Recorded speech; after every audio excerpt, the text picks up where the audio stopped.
Merci, monsieur le maire, mes chers collègues. Alors, il ne s'agit pas vraiment d'une communication, mais bien d'un bréviaire. C'est d'ailleurs le même bréviaire que nous connaissions déjà sous le mandat d'Anne Hidalgo. C'est dire qu'il n'y a absolument aucun changement, mais c'est bien une continuité pure et parfaite entre les deux majorités, dont l'une est la légataire de l'autre. Car au final, qu'est-ce qu'il y a dans cette communication ? Une ressucée des anciennes mesures, les vieux tubes, monsieur Baudrier, des 25 dernières années qu'on connaît tous par cœur, le disque est rayé.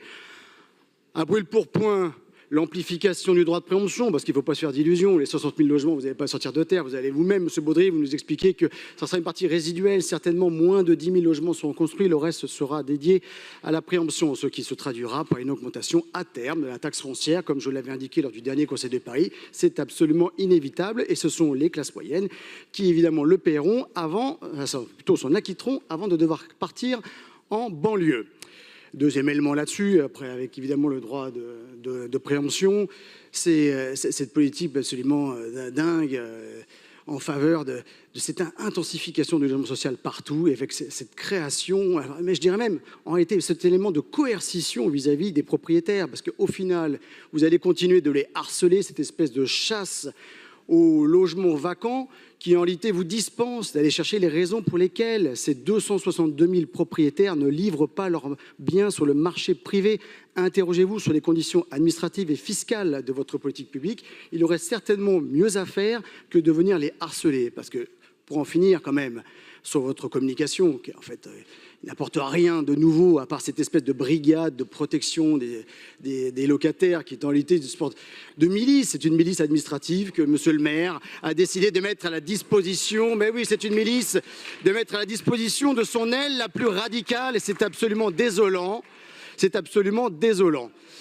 La vérité, monsieur le maire, et ça vaut pour monsieur Baudrier, monsieur Brossat, c'est que toute la philosophie de cette communication, c'est curieux, hein, c'est de permettre à monsieur le maire, je me permets de finir mon propos. Non, vous voulez pas, ne me coupez pas, monsieur le maire, ne prenez pas les mauvaises habitudes de madame Hidalgo, monsieur le maire. Ne prenez pas les mauvaises habitudes de vos prédécesseurs d'insulter les agents publics. Je finis mon propos, monsieur le maire, j'irai jusqu'au bout. Donc la philosophie générale de cette délibération, en réalité, de cette communication, c'est de permettre d'offrir plutôt à tous les Parisiens, à toutes les Parisiennes, un horizon permanent pour être locataire à vie et d'en s'empêcher d'avoir un patrimoine que vous faites fructifier tout au long de votre parcours résidentiel et que vous pouvez ensuite transmettre à vos enfants.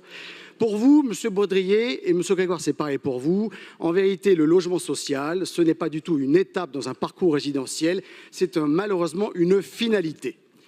Et pour notre part, au groupe Paris Liberté, ce que nous souhaitons, c'est d'avoir un Paris des propriétaires, tout simplement.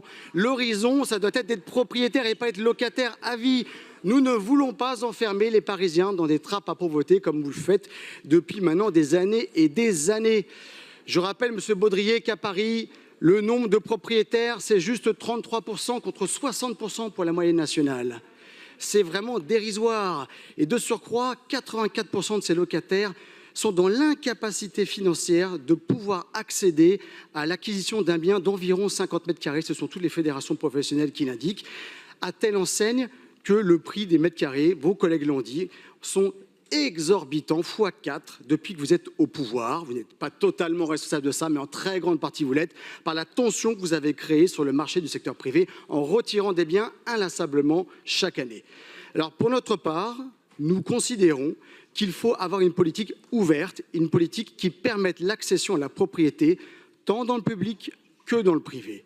Dans le public, avec une véritable politique d'accession sociale à la propriété et pas du BRS, que le BRS ne vous donne pas la maîtrise totale de votre bien, parce qu'on distingue en fait le foncier du bâti. Donc c'est illusoire, c'est une fausse piste. Il faut aller au bout de l'accession sociale à la propriété et il faut redynamiser le marché privé, le détendre, en aidant, en accompagnant les locataires qui évoluent vers la propriété privée. Pour ce faire, des solutions existent, on les connaît, elles existent à l'étranger, elles sont pratiquées notamment outre-Atlantique, comme par exemple à Denver. C'est un système de participation, d'aide à l'acquisition du logement par un système d'offres, un système de prêt aux particuliers qui consiste par exemple à proposer aux particuliers une dotation initiale qui constituera l'apport à hauteur par exemple de 50 000 €. À Denver, c'est 40 000 €. 50 000 € ouverts à tous les Parisiens, On peut mettre un plafond, on peut y aller de manière progressive, on peut en tout cas faire en sorte que toutes les classes moyennes et les classes populaires soient éligibles à ce dispositif. Et on peut même leur demander, en contrepartie, comme le font ces villes américaines, de procéder à un remboursement après un délai raisonnable, par exemple 7 ans, qui est à peu près le délai à partir duquel vous revendez votre bien pour acheter plus grand. De cette manière, la ville de Paris n'aurait qu'à faire une avance de trésorerie. Elle se ferait rembourser au moment de la vente par une récupération de la plus-value ou par une mensualisation des échéances au bout de 7 ans. Ça n'a rien à voir avec votre dispositif qui existe aujourd'hui de Paris Prêt Immobilier, qui lui est limité à 24 000 €, qui est dédié à des biens avec un DPE de catégorie A ou B et qui en plus de surcroît doit être remboursé immédiatement. C'est un dispositif nouveau, mais qui coûte en tout cas beaucoup moins cher que votre politique de logements sociaux. Je rappelle quand même que vous avez dépensé près de 2 milliards d'euros sous l'ancienne mandature pour faire seulement 8 000 biens dans le logement social. Ce qui veut dire qu'en moyenne, pour vous, un logement social, c'est en gros 250 000 €. Mais voyez-vous, avec 250 000 €, vous faites un foyer heureux et locataire, à vie, évidemment, c'est votre ticket d'entrée. Alors que nous, avec notre dispositif, on les accompagne à se créer un véritable patrimoine et ça fait 5 foyers éligibles pour ce dispositif. Monsieur Baudry, je vous assure, ne plaisantez pas, ce dispositif existe, il fonctionne très bien à l'étranger. 54 000 accessions pour les primo-accédants, car le bas blesse sur les primo-accédants à Paris. Paris ne doit pas devenir une ville pour les très pauvres ou les très aisés. Vous devez faire en sorte d'aider les classes moyennes à rester à Paris. Ça vous évitera de devoir manifester avec tous vos amis devant le rectorat pour déplorer le départ des classes moyennes que vous avez incité à quitter Paris.